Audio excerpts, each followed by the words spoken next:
Welcome back.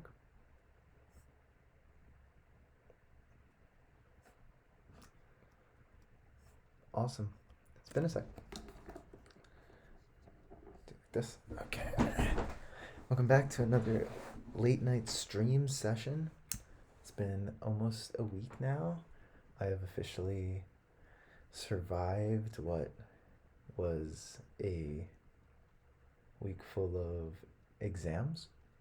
So, unfortunately, in my first year here of my PhD experience, I have to take a lot more classes than what is to be expected in the up and coming years. And so with that comes some exams that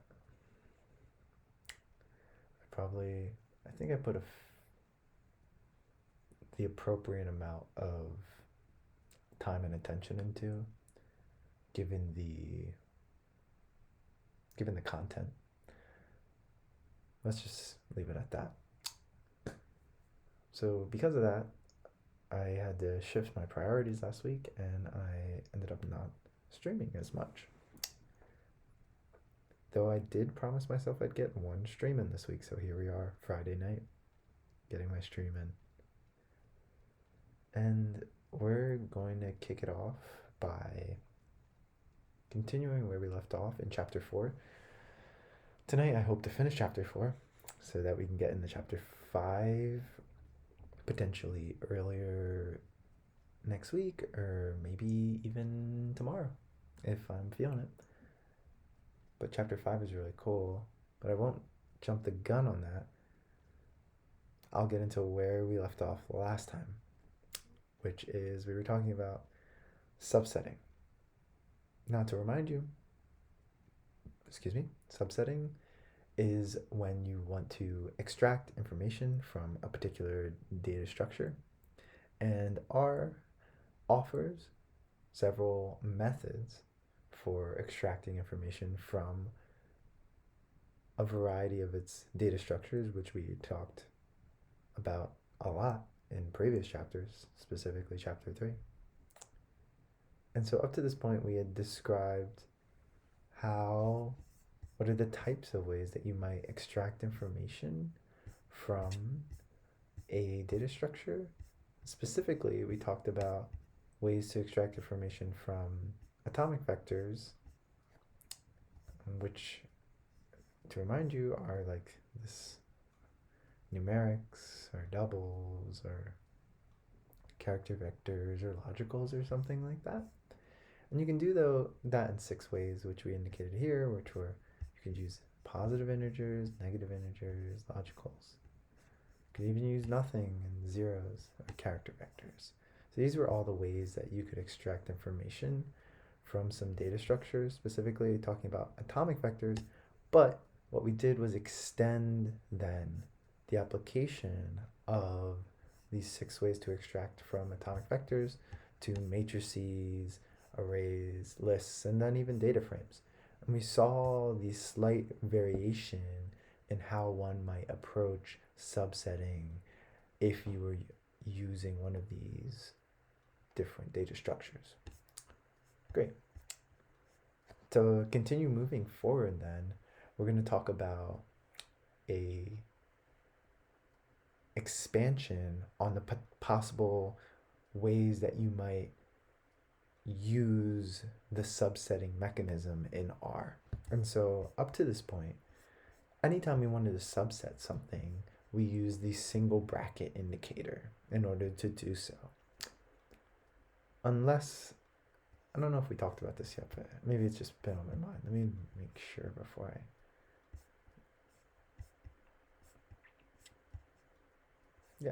Yeah, we didn't really talk about it, but lists are one of the cases where you transition nicely into talking about how to use the other subset operators. But so we only talked about using single brackets. Well, it just so happens that you can also use double brackets and the $sign in order to do this similar but slightly different subsetting behavior, depending on what you're looking for, of course. And so we're going to get into those types of subsetting behaviors. Then we'll talk about a common use of subsetting known as sub-assignment, which combines some of the things we learned about in chapter 1 about assignment, which is placing a name to a value, so binding them together. But you can also bind subsets of data to new names, so thereby creating new objects, which are subsets of the other objects that you were just had in the first place.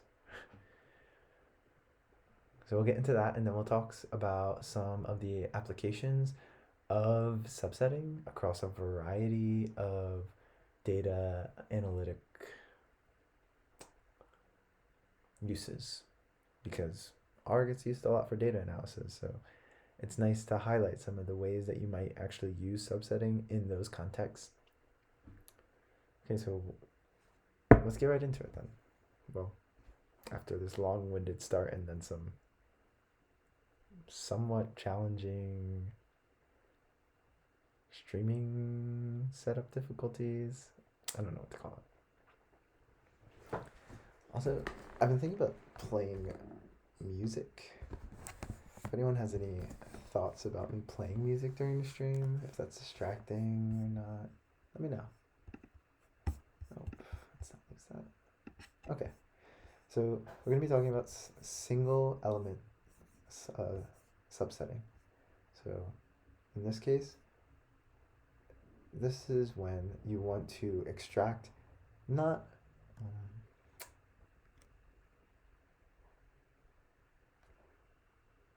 a data structure from another data structure, but a particular element inside a structure. And this becomes most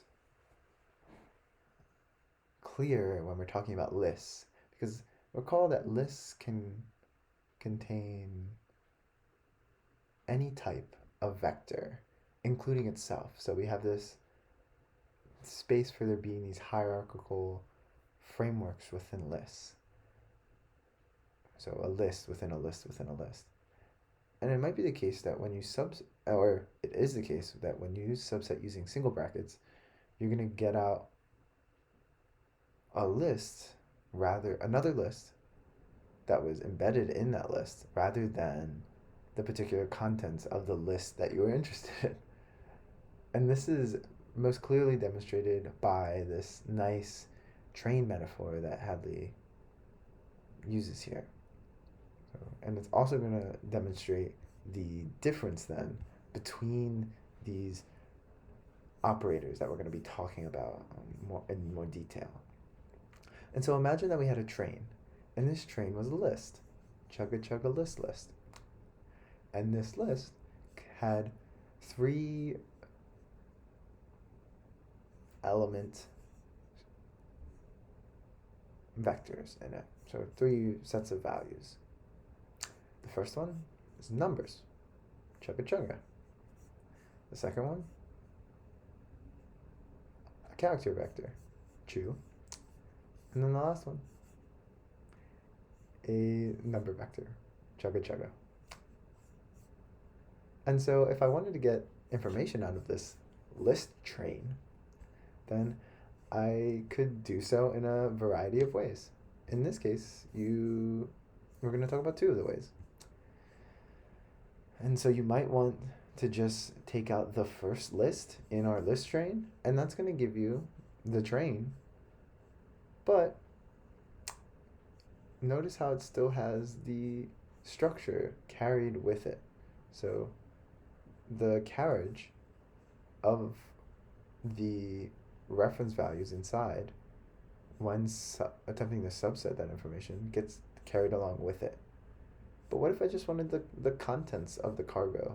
What if I just want 2, 3? Well, this is equivalent then to thinking about double brackets here. So the difference between the brackets you see then is the structure that carries the values within it. Right? Another cool example that we might be able to use to highlight this. let's go here first, and then I'll jump to this nice example that comes to mind. I'll give some shout outs. But likewise, so if I wanted the first two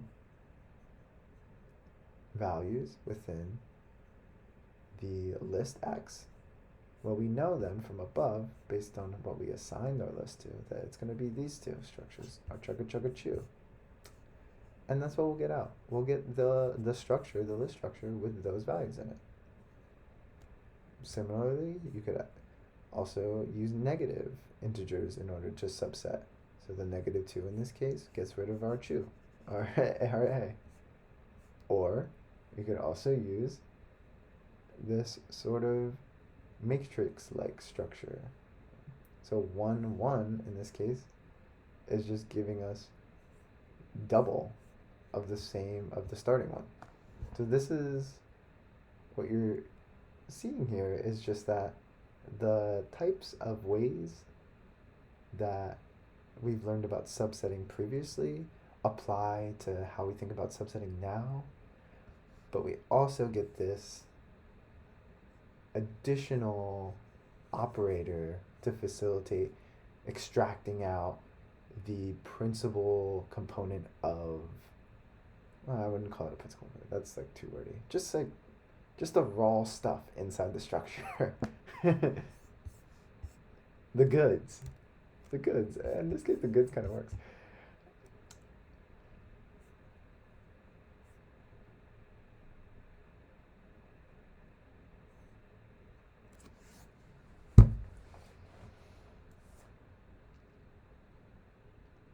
So something to note about this double bracket is that it's only going to bring in a single element.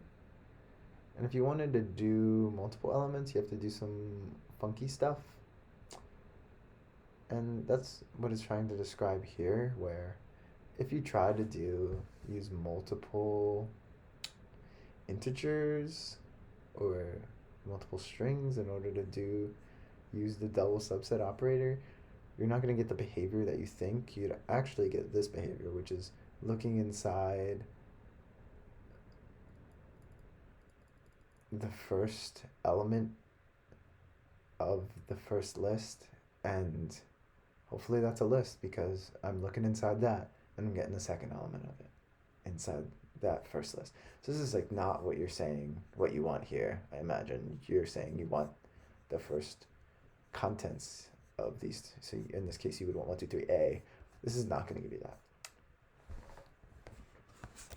In fact, this might break. So we could go ahead and even just go ahead and test that, right? So I don't think it's going to give you that. So here we have that list. It's our train we've been making analogies about, right? And then we have this bracket behavior. So this just gives us 2. We didn't ask for 2. But where is 2, you might ask?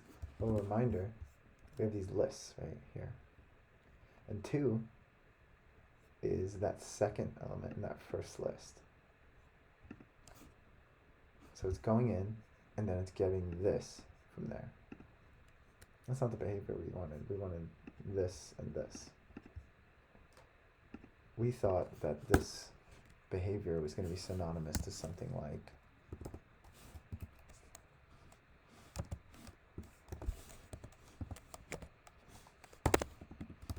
while also giving us the contents of these rather than the structure. Not so much, not equivalent. To really lock in this chugga chugga content, I actually want to take a little diversion to a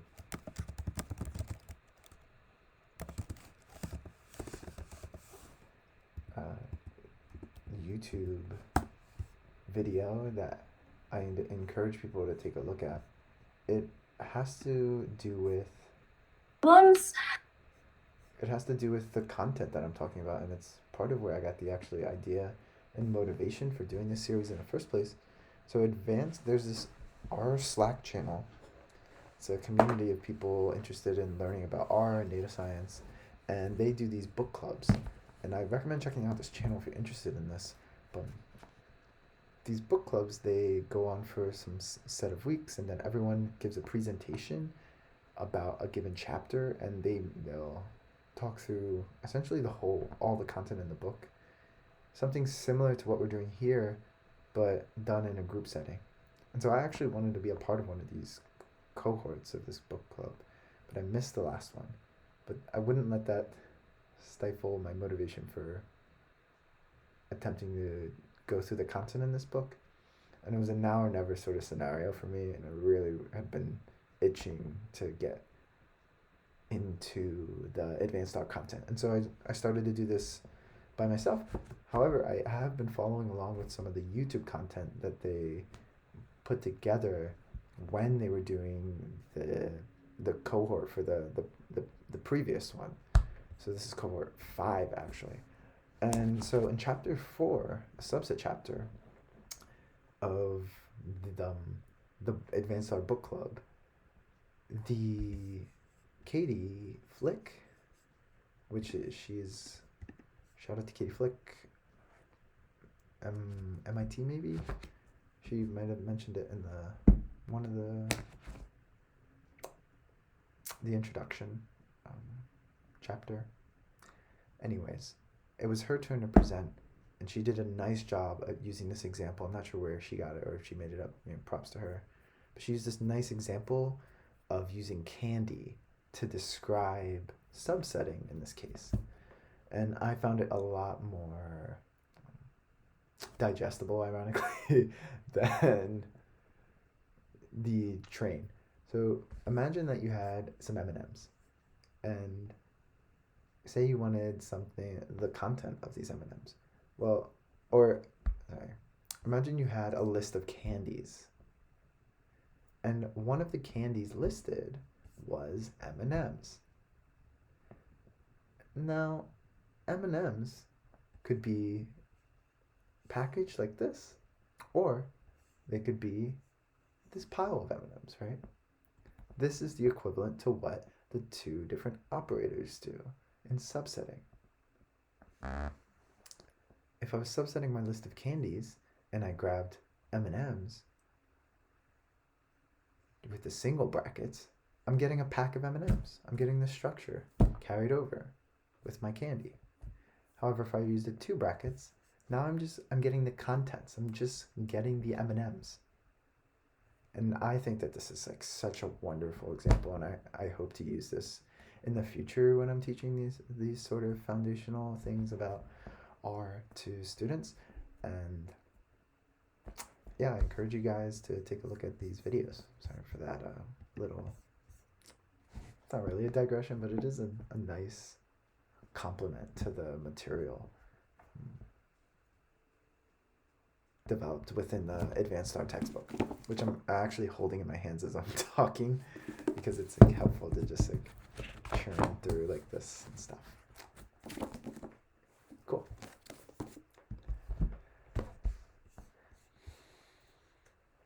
Where were we?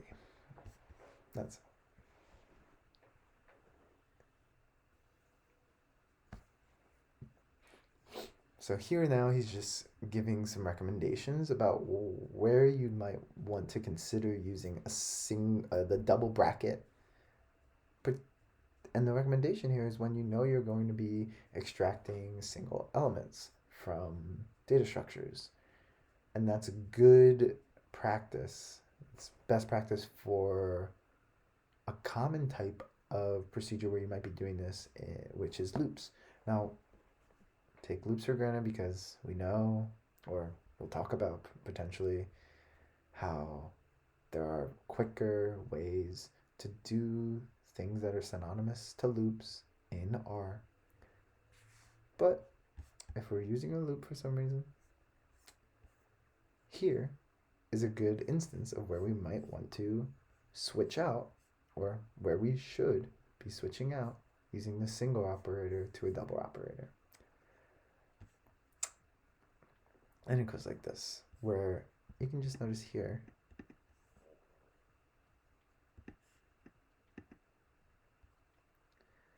what we're doing is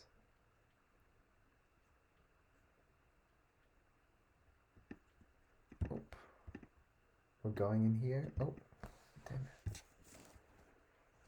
I'm touching stuff.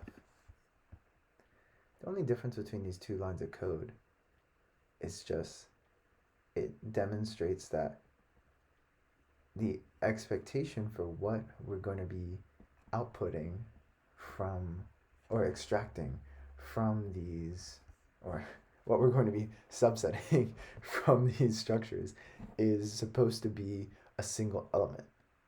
And so when you're reading this code, it's syntactically, or it communicates more clearly the intentions of the for loop, because you're using because the constrained meaning of using double bracket structures. And so when someone reads your code and they see the double bracket structures, they're like, oh, this is going to give me one thing. Or only one thing's supposed to be coming out of here. Right? Kind of cool. Let's move to the $sign. Now, $sign is basically just using the double, but doubling into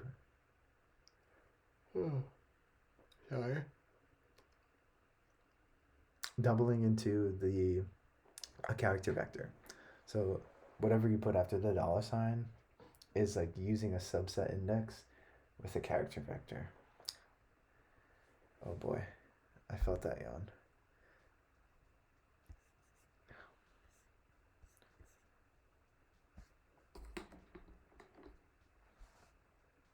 And this gets commonly used a lot of the times when we're talking about data frames. And you've probably seen this a lot, because when you're working with data frames, this is pretty much the standard way that, at least when I was introduced to the content, people introduce subsetting. Like you might have learned the other ways too, but I know that when I was first introduced to the content, it was the clearest way to understand subsetting, in part because of R's autofill content. So, for example, if I wanted to call empty cars here, when I $sign, what's it going to do? Well, it's going to give me access to the possible subset, the possible data structures that I might want to subset into. So it's going to give me a list of all the columns. So this is also really useful if you just wanted to kind of get a sense of what the content of a given data structure was, or data frame or tibble was. Miles per gallon, for example. And look, it gives me the content of it rather than the structure overarching. How might I get only the structure? Well, I think I can do something like this. See, and notice the difference between these two things. We can talk about that. So what is this doing? This is just giving me the empty cars 1, which we know in this case is miles per gallon.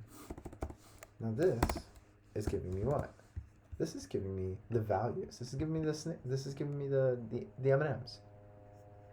What is this giving me? This is giving me the pack of M&Ms packaged within a data frame. Another kind of salient. It might be salient something. If I could spell. There we go. Attributes.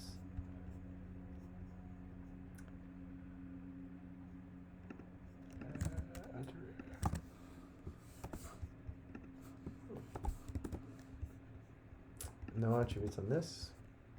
Many attributes on this. Why? Because this is a data frame, and this is just going to give me this. And in fact, if I is.vectored this, I'd probably get a true. Well, if I is.vector this, I think I get a false. Ha! I learned what is.vector does. So you see, it simplifies the structure. It's just giving me those candy pieces. It's not giving me the package. Nice example. Great, so it's shorthand for giving me the candies.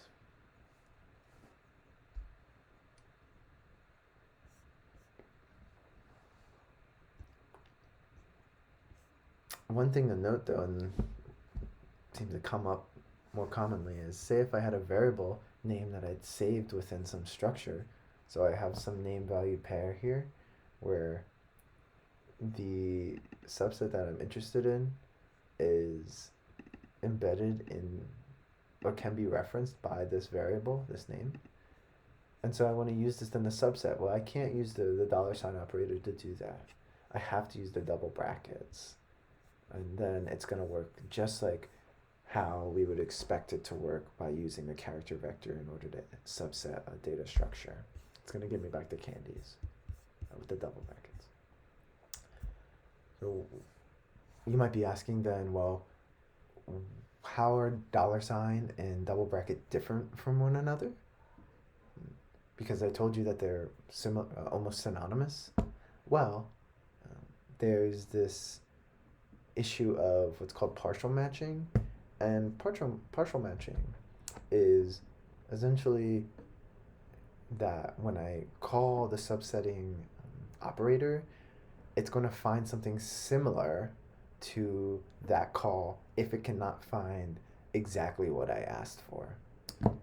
And some subsetting operators are going to execute this, while others are going to throw you what they should do is a null. And so this, like so, if we use the $, unfortunately, $A is going to give me back something, and it's a 1. But notice in my list there's nothing called A, right? So this might become full of errors down the road. However, if I use the double bracket operator here, I get back my null, because there's nothing in my list that is an A. So you might want to prevent this type of behavior by getting it to throw warnings. And this is something that you can set as a global option and is generally recommended to set. And so you might want to consider something. I'm trying to think of a case where I would actually go and implement this, and I'm not sure if I'd put this in my workflow, but if I was building out a package or a function of some sort, then you could embed and I think you can change the options to throw the warnings in the function, and then have it output the warning to the person that was using the function if you set up the right sort of alerts. I'm not really sure.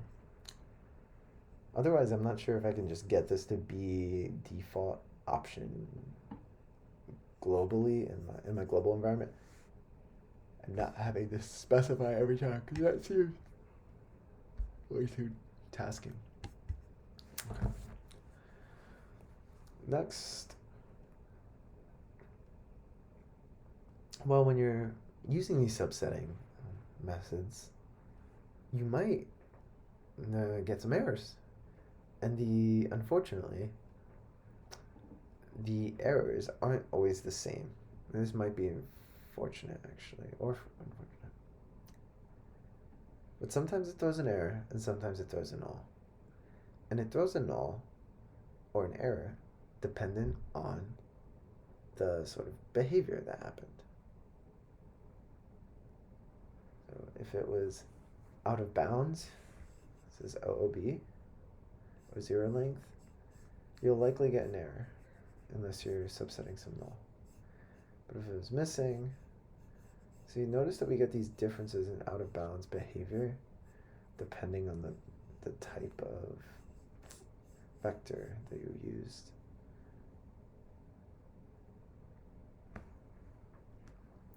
And that's kind of frustrating because these sort of inconsistencies can get a little challenging to navigate. Like, I'm not going to remember what the errors and the nulls are for particular challenges that I'm getting with subsetting. I'm going to look this up. Or I can try to not make this a problem whatsoever and use a different tool, one that was developed by the folks over at RStudio, I believe. I don't know if Perr is. Yeah, Perr is part of the Tidyverse, yeah. Perr is written by Hadley, of course. Yes, this is one of Hadley's babies. It's a purse cool. But we're not talking about perpendicular here, sorry. We're talking about pluck and cluck. Or chuck. Pluck and chuck. Almost pluck, cluck. These are functions within the per package developed by Hadley, whose goal are to make it easier to extract information, to subset information from data structures. And particularly, they have these stringent settings. Well, not stringent, just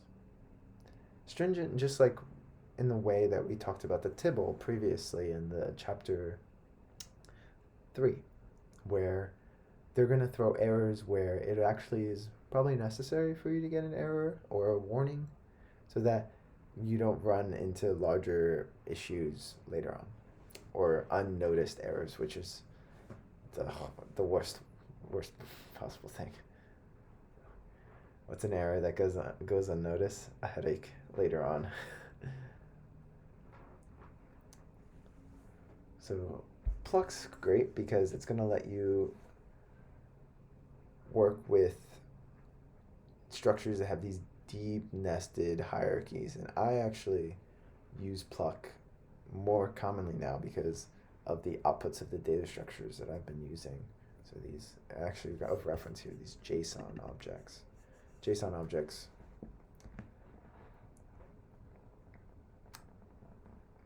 are a little out of scope for talking about here, and a little out of my wheelhouse. But let's just say it can contain information that I get from a web application. And there's useful information about behavior that someone might engage in on their computer. And if I wanted to extract that information from this JSON data, it tends to come in these like very organized but hierarchically interlaced data. I'd love to show you an example, maybe. Probably not. Let's not do that. But I guess that's novel, though.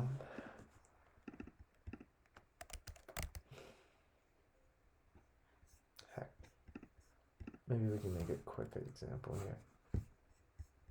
It's just to show you how a potential application of, I think JSON Lite might come with some data.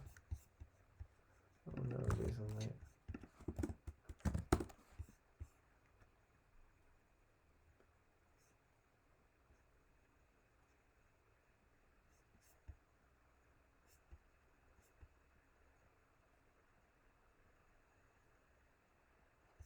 Oh, to JSON. Nice. Here's an example. We can use the empty cars dataset. So we have seen the empty cars dataset before, right? And I've talked about it on this. But here's what it looks like. A nice tidy data frame, named rows, columns. We have data inside of them. Well, let's turn this into a JSON object. Well, let's take a look now at what this looks like. Well, here you'll see that's kind of funky. Funky at first glance if you don't understand what you're looking at. This is really nicely organized. Like, notice we have this bracket, and then these curly brackets, and then all the information in them, and then there's information inside those informations, and then this repeats for the next observation, which is another vehicle, a different vehicle here, which is the row names. So if I wanted to pluck something from these, well, I can do that. Well, here, I can actually turn this. I think JSON cars can just be a list.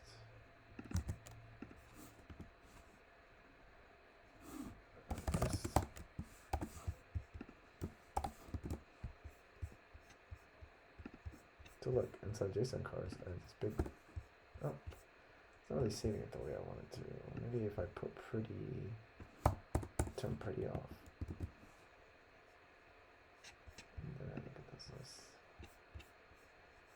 So single character vector.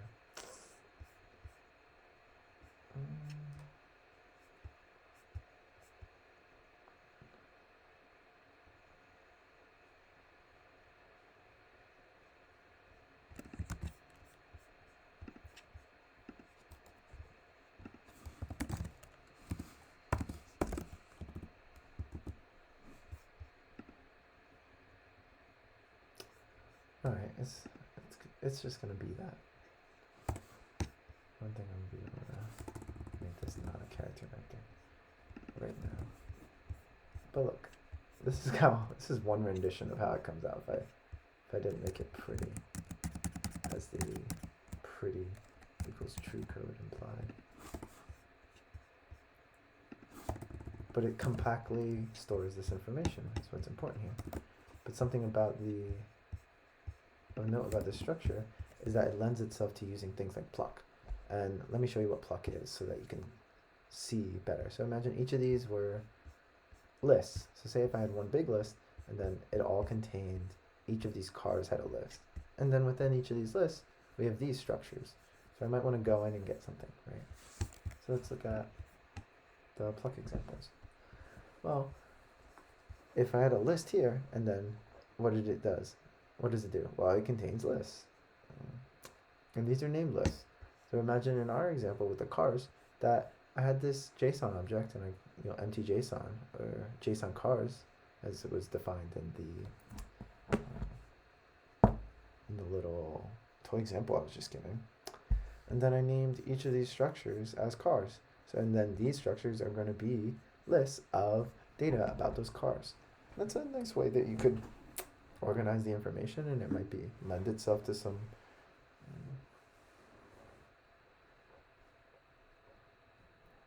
practical ways to organize your data. But it might be a little taskly or weird. I'll just say weird to get out information. Well, using pluck, you'll be able to get that information out quite easily. In this case, we would call just JSON cars, and we would call that car of interest. And then we could call the particular attribute about the car that we were interested in. And so if I wanted miles per gallon about my Mazda from the empty JSON cars data, I could pull it out quite easily using pluck. Of note, and what this sort of smaller example I want to demonstrate is just that, well, say I was trying to pluck something that was out of scope. Like in this case, I wanted to pluck a C. There's no C, and I want the first one in C. It's going to throw a null. As of note here, if I were to subset in some other way, I might have gotten an error or something. Well, I'm going to get meaningful nulls.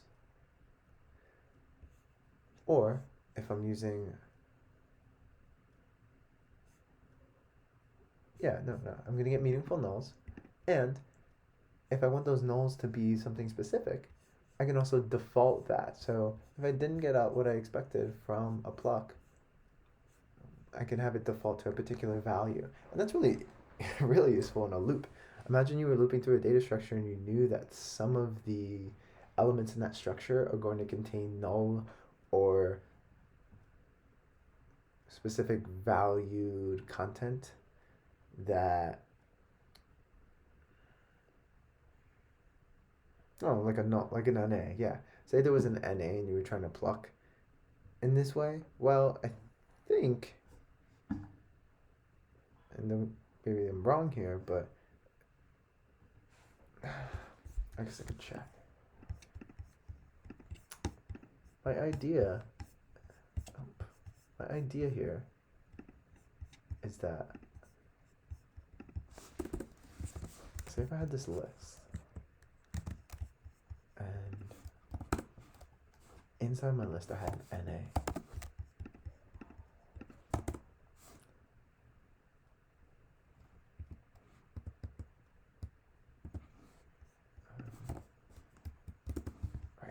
And now, say I wanted to, as goes, I could pluck out values. I could also get nulls. And in this case, I could make my null into an NA. But say that I was interested in looping through a list like this, and when I got to a value that wasn't was an NA, it gives me back a specific value. So say I want a 9 back. Oh, that's not what I was hoping for. But maybe I can make it like null. Okay, and then it'll give me 9 back. Okay, this is cool. So an NA is not going to give me the behavior I'm looking for, but this is what I was talking about. So say if I inputted or imputed values that had this, that I wanted to be a particular value as nulls. I don't know what a workflow like this would look like, but say I had some lists and was going through and I was like, okay, when some constraint happens, throw me in, put a null in. Then I wanted to change something about all these nulls, and I wanted to say yo yo yo, yo yo yo. So now anytime I see a null, so I'm going through, oh, there's a null, turn it to a yo yo yo. Here's a cool, there you go. To make that more concrete, what this is saying is going in the X in the list of B, and then when I get to a null, pluck is gonna throw a particular default set value, which is set to NA, but can be set to other values. And in this case, I'm making it set to this character vector. So it can also be used as a unique way to impute values in these complex data structures. So something may be useful to someone. Not that I can think of anything off the top of my head beyond that example, but it's kind of cool to think about. Cool. All right, so lastly, we have at and slot. I'm not going to talk about these because they are about S4 objects, and S4 objects are the topic of later chapters, chapter 15 to be exact. And so we aren't going to talk about that. We're just going to keep it rolling because I'm just chatting tonight. Well, maybe we'll talk a little bit about these. Okay, so brainstorm as many ways as possible to extract the third value from cycle data frame. So we talked about a couple ways about how we might do this, but we did it with miles per gallon. And so here. The first and obvious way, cycles. Boom. The next way that we might do this, cycles the third one. Cycles the second one, am I guessing? Cycles is the second one. That's another way we might do this. We also could do this by doing this. We also can do this by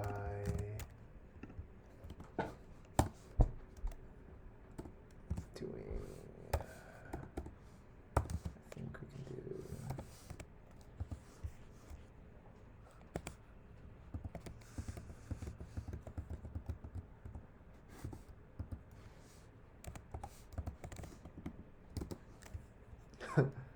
we can also do the negative integer one.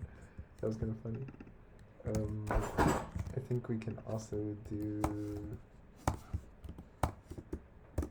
this. Cool. And we could also do, unfortunately, wait, this one. Unfortunately, I think we can do this too. Oh, gives me a null. That's nice. Must be a tibble. Or, oh, it's not that it's a tibble. It's that there are multiple potential ones. So that would mean if I did empty cars sy, this might give me back. Yeah, we got it back with sy.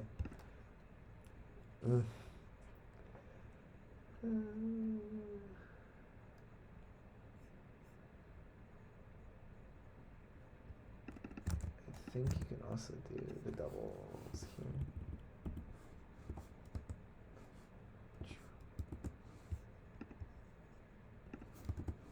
Yep, doubles here. So far we've got a good amount. I wonder if I could use pluck. I don't recall if you can use pluck on data frames. That was for lists, empty cars.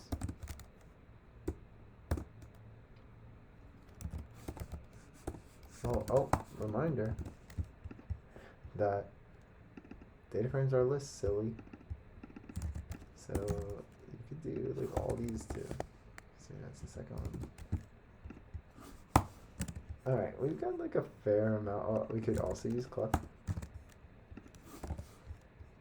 Or chuck.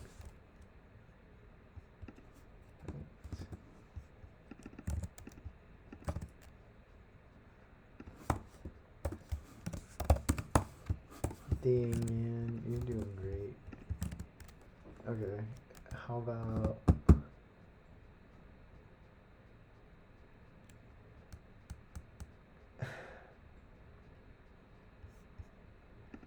I think that's the extent of it. I've got 1, 2, 3.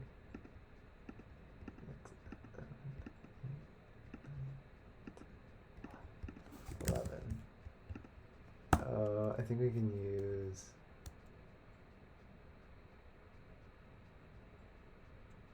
logicals.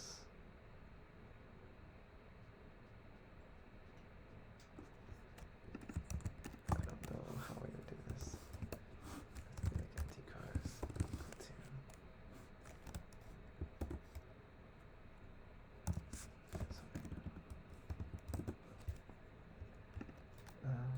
Yeah.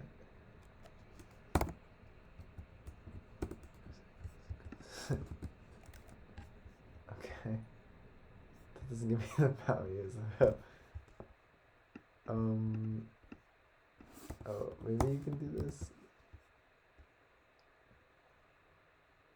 That doesn't give me what I'm looking for either. Unless maybe this does then. Yeah. Oh, this is one that we didn't do that. Nice.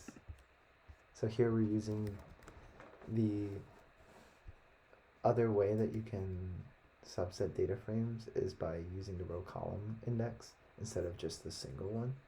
And so in this case, we're just accessing the second column. Gives me an idea for another one, which is 2 here. Alright, I think I went hard on demonstrating all the ways that we could do this, which is, as you can see, a lot. All of these, every single one of these accesses the same piece of information in a unique way. So this just very wonderfully demonstrates the diversity of ways that one could access the same piece of information, which is why I love R and why I love programming. It's just the creativity involved in generating a variety of solutions to problems. It's so cool to see people come to similar, if not the same, answers from different backgrounds and approaches. And you might be an empty cars $ guy, you might be a Chuck. Who knows? But we can all agree that this is the vector that you're supposed to get. So there you go. It's on that. So I won't meander on generating any more examples. But if you come up with any examples that aren't one of these, let me know, because I thought I generated a pretty solid list here off the top of my head, and I'm kind of proud of it. I don't think I doubled. Yeah. This one's kind of cool, the using the error. That's very nice. Oh, also, just so everyone's privy to this, I didn't follow the instructions. I didn't extract the third value from cycles. I just extracted what I wanted because I wanted to demonstrate a more broader point. But if you wanted the third value, I think you just do this, right? You know, which is a 4. And I won't get bogged down into this, but you can see that I just generated 2 right there. But all these, basically, I could, and this is where the combinations kind of get out of hand, because I can do this structure subsetting right on top of these. Get the third one. So I can do like all of these, but with that on the end of it. I wonder if I can just...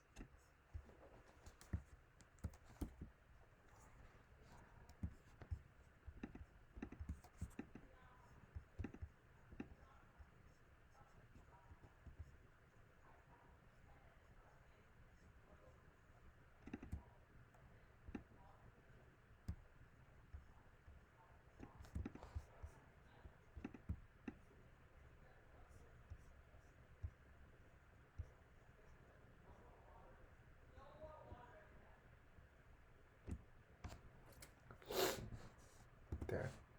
Bracket 3. Yeah. Oh, it didn't work for the really long one.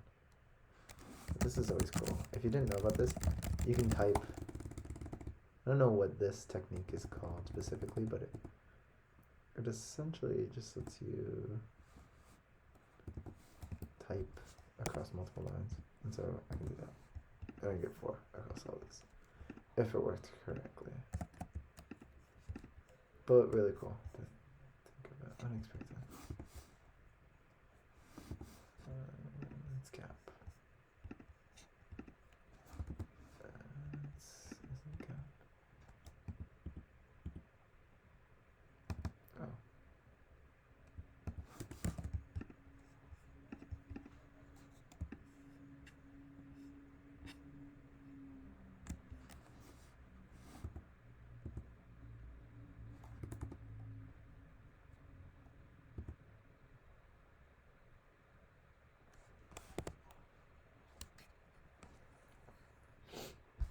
Close enough.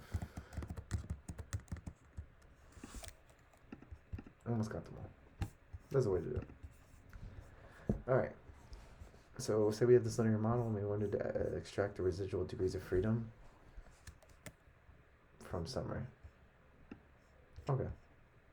Easy enough. This is something I do pretty commonly. So say I have mod here, and here's mod, and mod is going to give us this S3 object. I think it's called an S3 object, but it's essentially an object that contains all the information about the linear regression. And so when I call summary on this particular object, I guess I could look at, I don't know, that might be an S4. It has its own class that's called linear model. It's because it's so common. So if we looked at the names of this, we can see that degrees of freedom residuals is here. But what we want out is the residual degrees of freedom. So if I wanted residual degrees of freedom from the mod, I can $sign and I can get those out. So here's the residual degree of freedom, which to remind you is just the number of observations minus the parameters of interest. And in this case, in this model, we have 2. And so when our data is size 32, so we minus 2. So if I wanted to mount the summary object, though, now summary gives us a particular flavor of the content of that model. It presents it in a way that's palatable to people who know how to interpret the outputs, which is a whole nother class in itself, but I'm just going to show you the attributes of the summary object that is given when you call summary with a model object in it. So what you get out is a summary LM object. It's a particular class. And what we want out of it is the degrees of freedom, right? So that's going to give us information about accessing the information that we're interested in from this object. So now I know the name, I can use all the subsetting tools that I'm used to using. So data frame, degrees of freedom. Okay. So here is the degrees of freedom. Yeah. If I want the residuals, or if I wanted a particular residual degree of freedom, which we know is 30 in this case, then I might use $, and then I get out the second one. And so I wanted just that element. Since I'm grabbing a single element, it's best to use this. This is best practice. There you go. That's a way to get it out from the summary object. Cool. Oh, but it asks for the residual degree of freedom. So once again, I'm kind of jumping. So this gives me that. But if I wanted the residual, r squared from the model, then you can actually just get r squared out by calling this. So that might be useful because r squared is something that we use in order to compare models. Here we go. You can get the r squared out of the summary just by using $, amongst other ways. But this is a pretty convenient way to get that value out. Okay. Damn.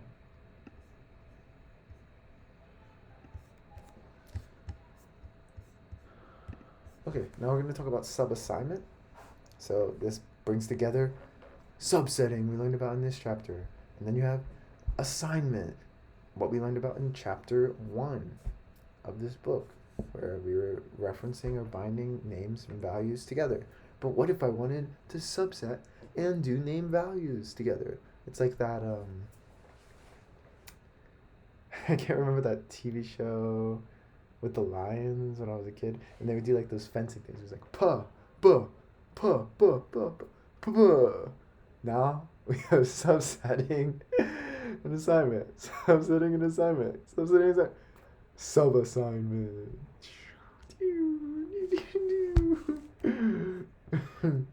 And so sub-assignment, its basic form is going to be something like this, where we have this value and we want to assign it to a particular referenced name or a particular element in a subset.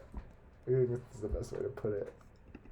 So say I have x and it's 1 through 5, and for the first two elements of this name value, so the first two values that are referenced by this name, I want to change them to these values. Well, this is what we'll do it. So replace 1 and 2 with 101 and 102, and this is going to be our output.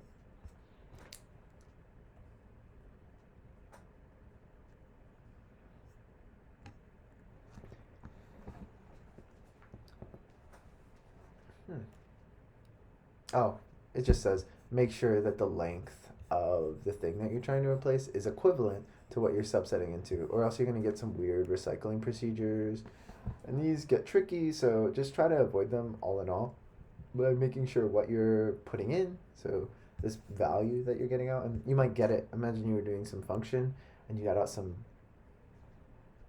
transformation or estimation of sorts, and you wanted to input that into a data structure. Make sure that the structure that the contents, this value that you're of interest, has the same length, the length that you would expect it to have, and that the place that you're going to put it has space of length equivalent to the length of the value. I'm saying too much stuff there, but make sure they match up, or we're going to get some weird behaviors.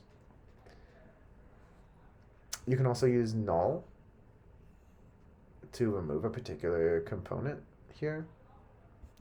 So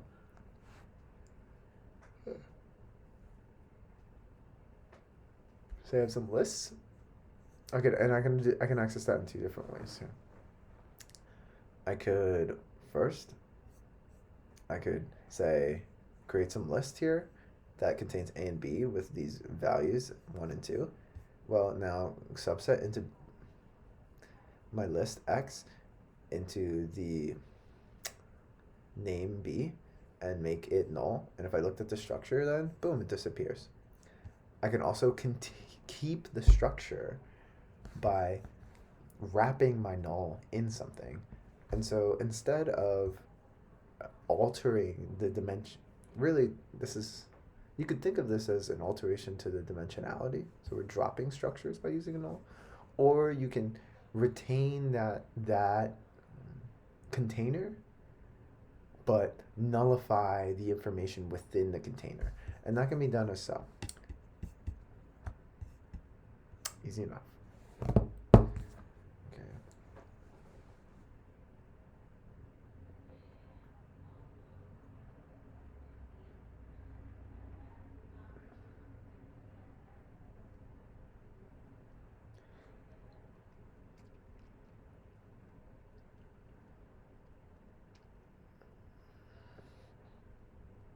This is supposed to be an application of why sub-assignment or subsetting could be useful for none.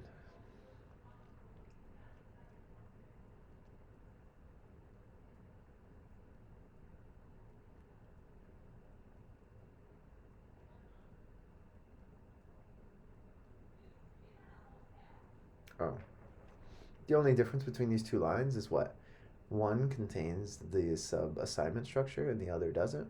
And it's just trying to demonstrate, well, say I was trying to do some transformation on an object, and in this case we're trying to make it so that all of the contents of the data frame empty cars are integers. And so we know there's a lot of numeric information in that based on previous examples of us looking at the empty cars data set.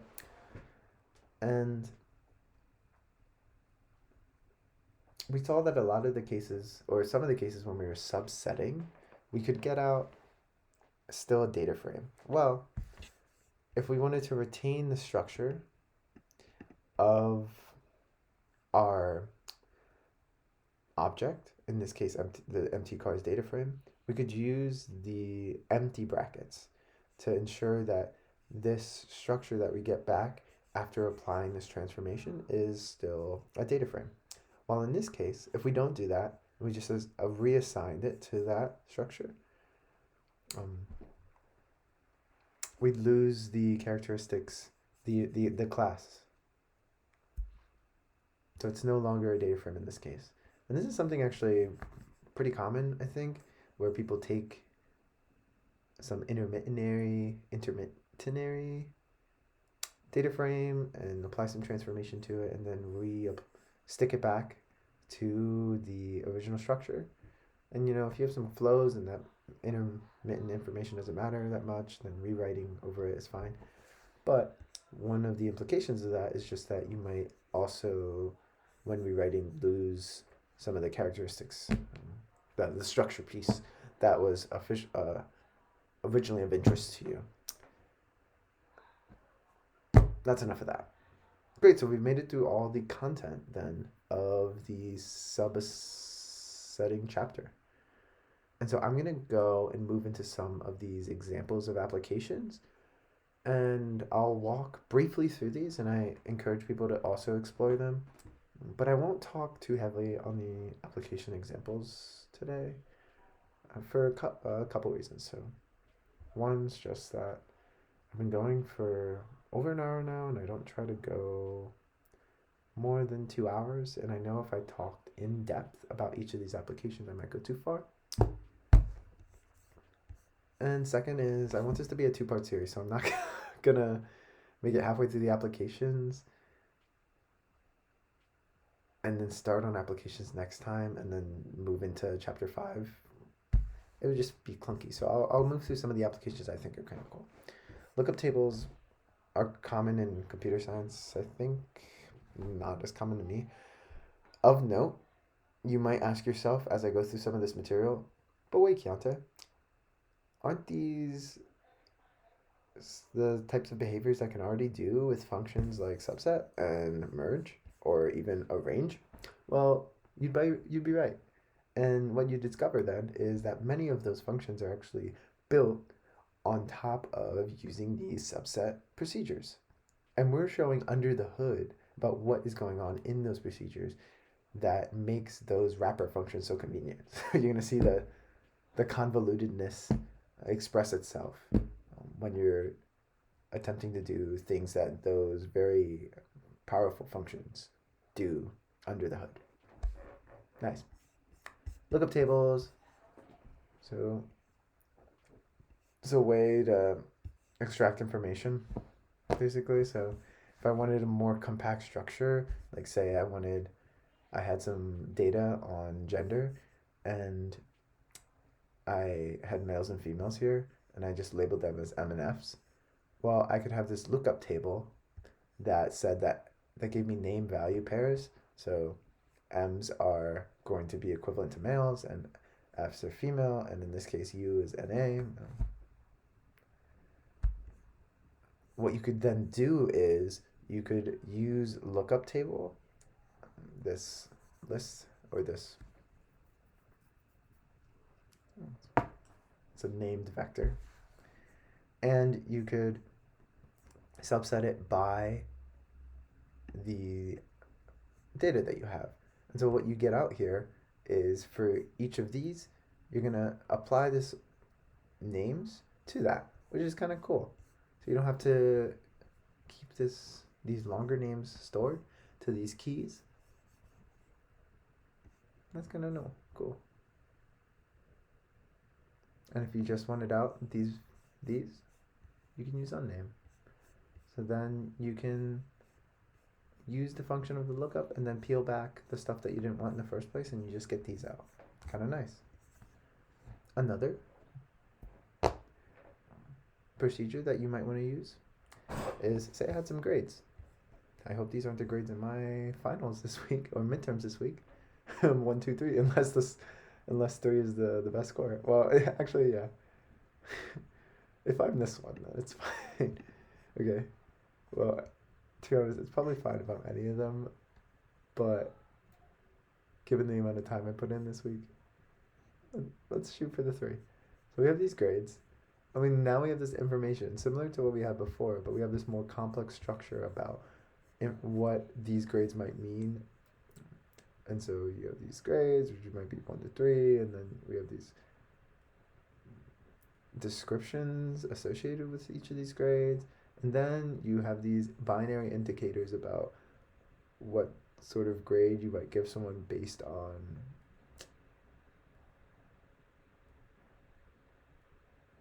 would you give someone a failing grade based on what they scored. And so for good and excellent, it's false that you'd fail, but a poor grade is sorry, but it's a true. Okay, so now I'm going to use the match function here.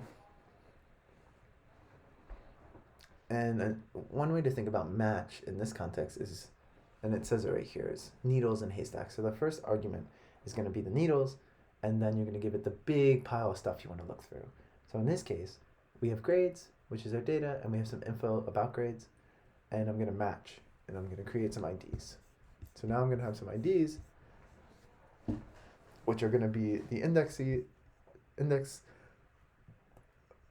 associated with the matching between the grades and the info grade. So when 3s match the 3s, for example, or when this matches this. So the first one that comes up is this one. Let's see. So now if I subset info, our lookup table, using these indices, this index that I got, I'm going to use the matrix one, so I'm just going to get I'm going to index by rows using these IDs, will give me the third one. Well, the third one here in this data frame is going to be equivalent to a 1 poor true. As you see, 1 poor true. We know that to be the case. The second one is going to be a 2 good false, right? 2 good false. And as so, we continue to do that. So we're going to get these indices out and match for each of the grades that we got here, 1, 2, 2, 3, 1, which are equivalent to 3, 2, 2, 1, 3. Right, so it's just matching information, right? Because we know a bad grade is a 1, And that's supposed to be equivalent to this row in grades. The one. Nice.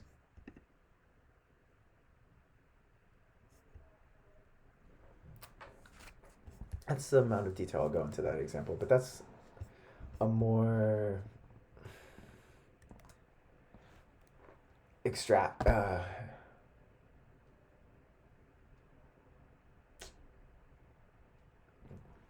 it just demonstrates a potential complex way that you might end up using this system. But it might be useful in your classes, right? If you had these data structures about information that was always going to be associated with a given grade and what the implications of that grade were, you could probably use this sort of structure to do your grading easier. I don't know, people. Maybe get on that. I'm not doing it right now, though. Alright. So now we have random samples and bootstraps, and this is arguably the most important one. Arguably, the random samples section is the most important one. So we'll go through this one. So you can use subsetting to bootstrap, and you can do so using sample, which we're going to go into depth into. So I'm going to copy this one. And this is going to be a fun example because I think this is a sort of behavior that gets used a lot in simulations too. And so what do we have here? Well, we're given this data frame. Let's take a look inside. Well, inside our data frame, we have x, y, and z. So x, we wrote, is 1, 2, 3, 1, 2. And then we have 5 to 1 backwards, and then we just took the first 5 letters. And those are our 3 columns. And now say I wanted to randomly reorder that information. Well, I could use the sample function. Well, let's take a look at what sample does. Sample is going to give us a random sample or permutation from whatever object we have. And this is going to be useful if we wanted to take a if we wanted, well, something random from a data structure, which, you know, if we're doing some sort of bootstrapping procedure in statistics or in machine learning in statistics, this function is going to be very useful. Or if we're doing some sort of resampling procedure involved in cross validation or something like that, or if I was doing a simulation where I wanted to draw values from some distribution and I already had generated all the values or something, you're going to use sample a lot. Sample gets used. So in this case, what we're doing is I want a sample, and I want this sample to be what? I want it to be from this.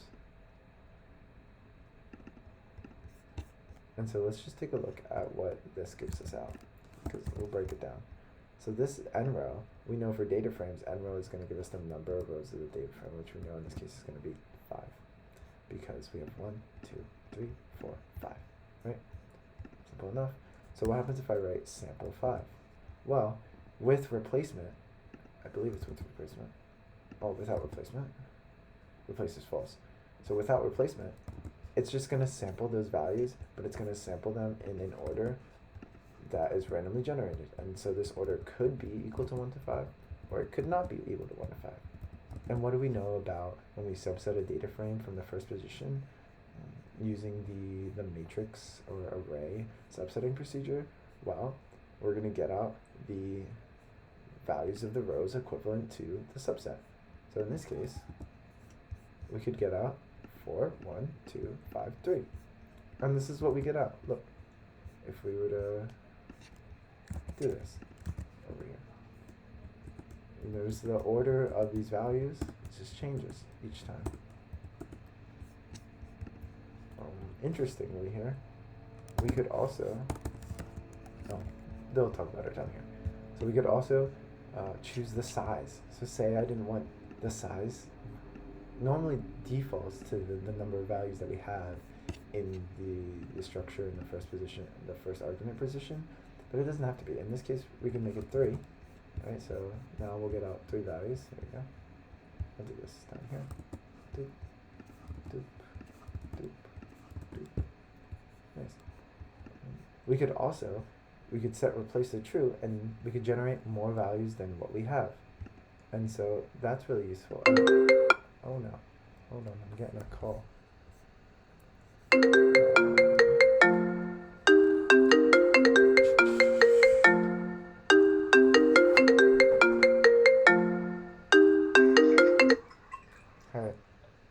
Hi, I'm streaming. You're streaming. Yeah. Do you know how much longer you have? Okay. Can you put down a brief intermission?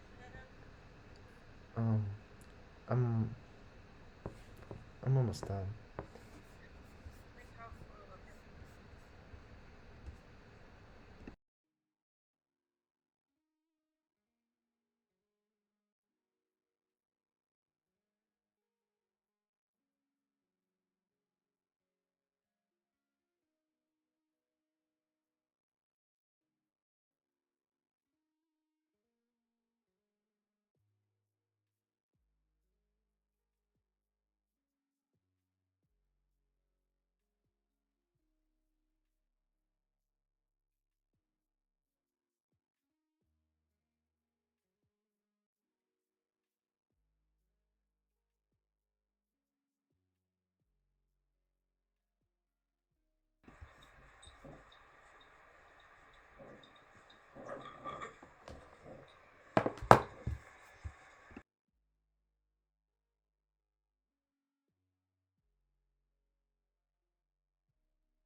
Right, sorry about that. Okay, where were we? Right, so we were talking about how we could use subsetting in order to generate random permutations, and we were showing how instead of just taking the sample from the data frame equivalent to the size of the data frame, you could also extrapolate beyond that and take sizes larger than the data frame, so long as you set the argument replace equal to true here. And this is going to be a unique behavior that's useful for generating simulation data. So from existing data frames. So if I had some data frame like I do in this case, which I know has this information in it, and I wanted to say get like double the amount of data, I can just do sample 10. And now this isn't going to change the characteristics of the data, but it is going to give me just double the amount of what I had previously. And so assuming that the distributions of the data that you were interested in this case were synonymous to the characteristics that you were interested in simulating larger amounts of, this might be useful to you. But we're not going to talk too much into the assessments of the particular data, just that you can sample and get a subset from the data frame that is randomly generated, and that's very useful application of the material that we discussed all throughout this chapter. Cool. So I won't belabor using the bootstraps or random samples here, but I will encourage people to go check out this particular application more, because it is going to be extremely useful to people's workflows. So let's take a look at a couple more examples. I won't go through, like I said, I'm not going to go through all of the applications here, but I'll try to go through a couple more. So here we can restructure or organize our data using subsetting. And that can be accomplished by using the order function. So let's go take a look at the documentation for the order function. So order is going to return some permutation of the originally inputted structure, whether it be ascending or descending order, and that can be specified by the user. So say if I had order, and I even ordered this data frame. Actually don't know what this particular order means.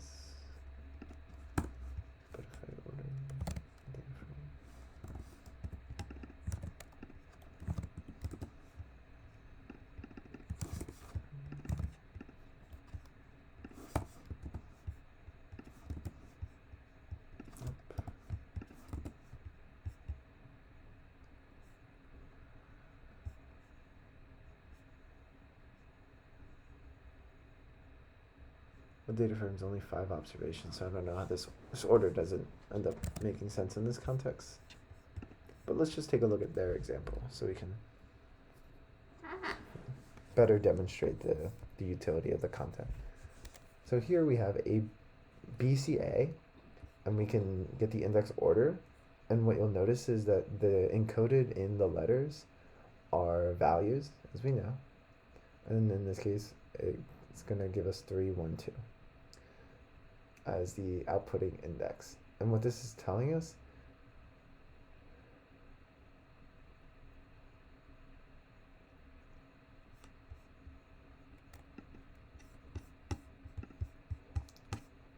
interesting. I don't actually find this example intuitive. So here, if you notice, what might you expect the integer values to be associated with BCA? I would think that this would be 2, 3, 1. But order gives us 3, 1, 2. Why? Why is B 3? Oh, it isn't the case that B is 3.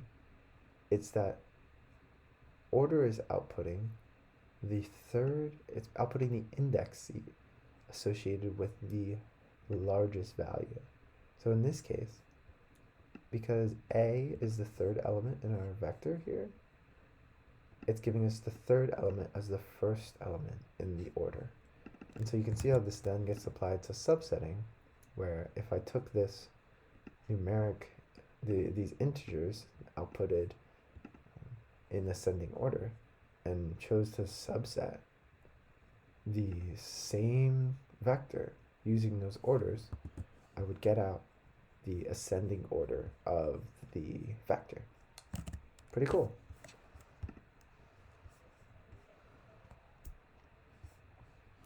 And if you wanted to break ties, you can add some more fancy behaviors to this.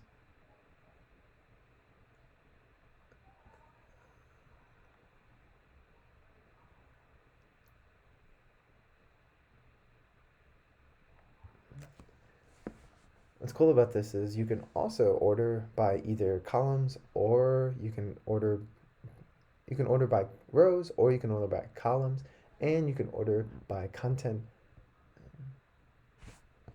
from any sort of rows. So say if I wanted to just get a sample, so this is just going to shift up the order of the data frame, so I'm sampling them, and then I'm reordering the columns. So here, in this case, I'm just getting out Z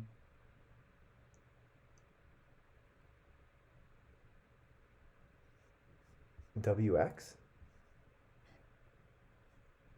and I'm also restructuring the order of the samples taken out, which is this is a fairly simple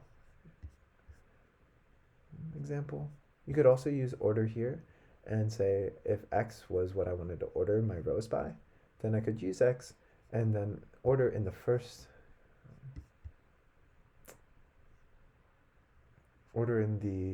dimension, which is rows, and I would get out as followed X in the organization from descending to ascending. Lastly, I can organize by columns here, so X, Y, and Z, and I'm just organizing by the names here, because X, Y, Z is the order we'd expect. So these are all very behaviors that might be you might be familiar with if you're using things like sort or arrange, for example, both of which are using some sort of subsetting procedure that is using the integers in order to restructure the contents of the data structure. All right. Expanding aggregated counts is another example. Let's see, removing columns from data frames. All right, I'll skip this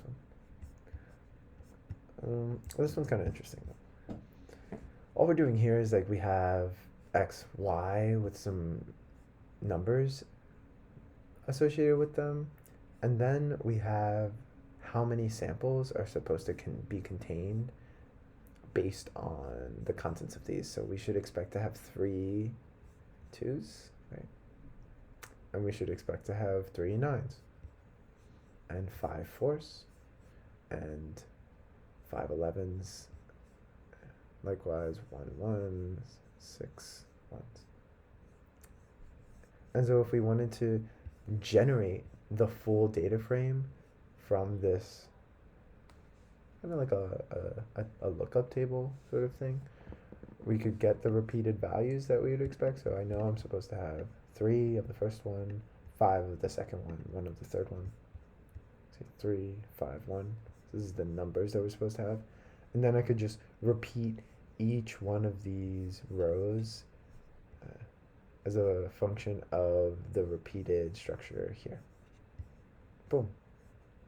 And by doing so, you're going to get all the replicates that you'd expect based on the numbers in here. So this compactly could represent this, and then you can expand it out to represent what you needed to.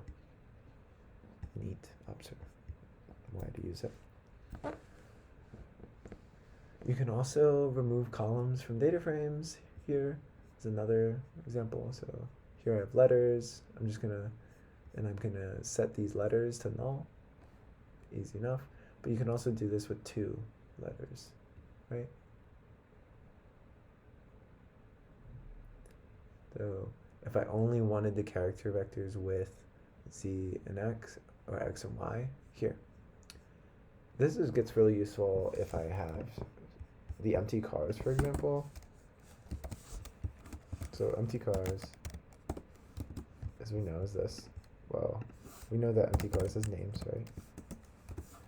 Names associated with these columns. Here we go. Well, one function that I've actually found, and I haven't seen this on the internet that much, but I saw it in this YouTube video once. This guy, he used this thing called dput. Dput is going to put everything in a container that sets up using the concatenation of the combined vector. So look, it just sets up the C. I find this so cool. So when it's set up in the C like this, you're automatically ready to do something like this.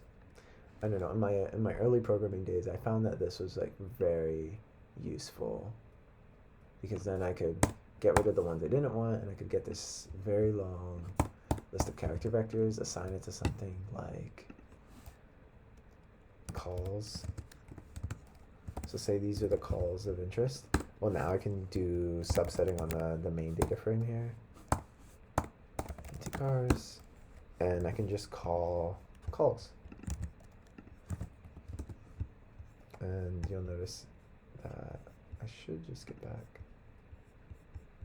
I should get 1, 2, 3, 4, 5.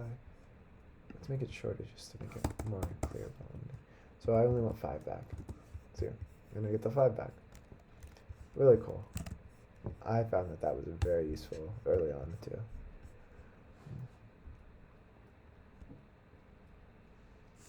You can also do the contrast here, where say I only wanted specific names, or from the names I only wanted names that were different from some names specified. This is like the inverse subsetting protocol that would give you information about everything but the thing that you specified.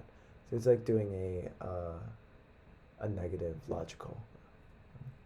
So it's almost like a subsetting logical, but with characters.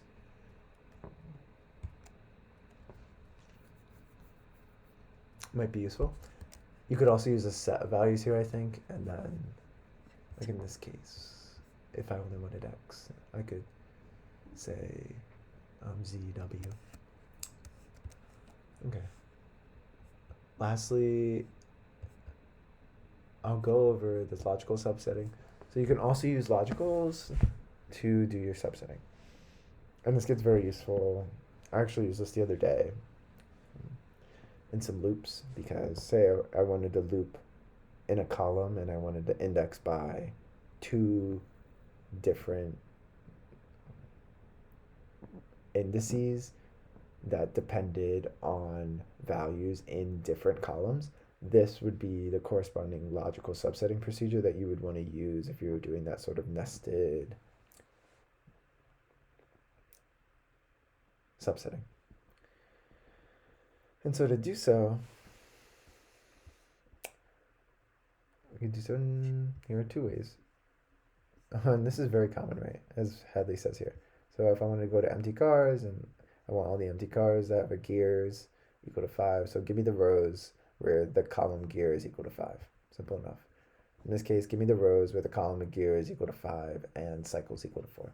This is similar if you've used filter before. This is basically filter. And one thing to note about this is you have to use and here and not this, one bracket. And you can't use the doubles, which are useful inside if statements, but not in this case. So in this case, in subsetting, you really want to use the and or the or, but the single ones. And then there's some convoluted logic that if you can remember it, it might be useful to you. But just remember that each statement you need to write out in full and can be connected to one another by some sequence of ands or ors. Okay. So now, I'm not going to talk about this last example. How could you put the columns in a data frame in alphabetical order? Well, you could use letters. Or you could use order, right? I think order would put the columns in alphabetical order.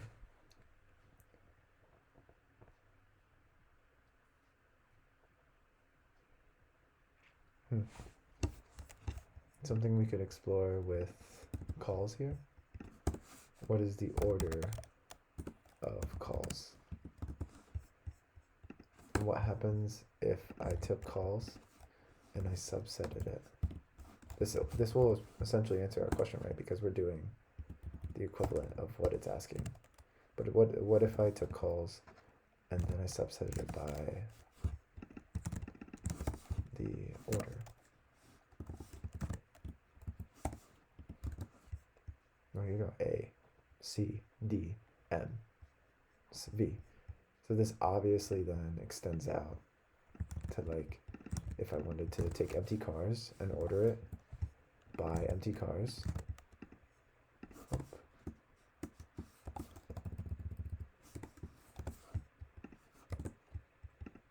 Undefined concept. Oh, order the names.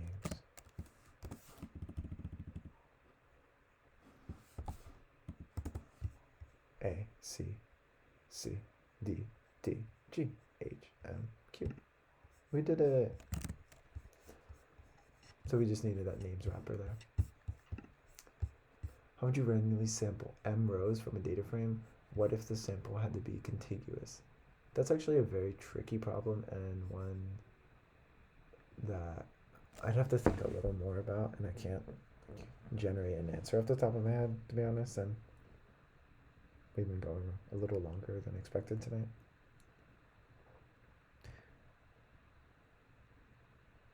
And then the first question just asks if you can do random permutations of columns and rows, or if you want to do randomly permute columns. Well, we already showed an example above of this sort of behavior. Just imagine the same sampling behavior up here. So this, right? Well, just imagine if I wanted to sample, but instead I sampled columns. So I just shifted it over. And I changed this one.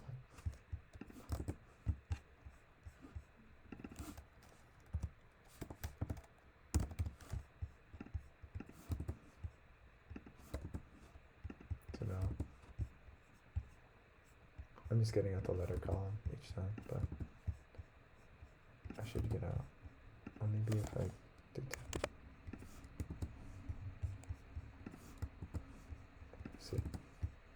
See more clearly now. I'm just, in this case, I might get out the same two, get out different two, but then I could apply the same thing here.